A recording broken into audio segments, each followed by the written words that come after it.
পাগিয়ে যায় বুলবুলি তুই।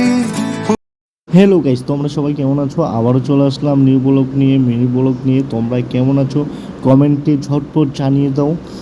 আর আজকের ব্লগটা হচ্ছে আম ভর্তা, আম ঝালা। হ্যাঁ, তোমরা যে যেটা বলো, আমাদের এদিকে বলে আম ঝালা। হ্যাঁ, আম ঝালা।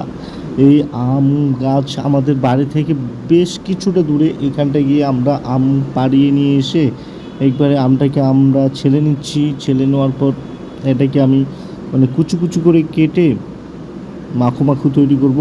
আজকে হচ্ছে আম খাওয়ার একটাই উদ্দেশ্য, মানে খুব মনটা চাচ্ছিল এই রোদে, মানে এত পরিমাণ তাপমাত্রা, যে কারণে আজকে আম ভর্তাটা আমি তৈরি করলাম বাসায়। এটাকে ধুয়ে নিচ্ছি। ধুয়ে নেওয়ার পর আমি এটাকে একেবারে কুচি কুচি করে কেটে এইখানটায়, ভাই কি বলবো, আর আমার জিভে জল চলে আসছে, মানে ভয়েস দিতে পারতেছি না।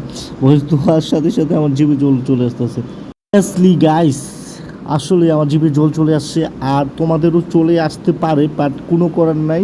একবারে ওটা গিলে খেয়ে ফেলবে, এই কারণ ফেলার সুযোগ নাই। হ্যাঁ, গিলে খেয়ে ফেলো। হ্যাঁ,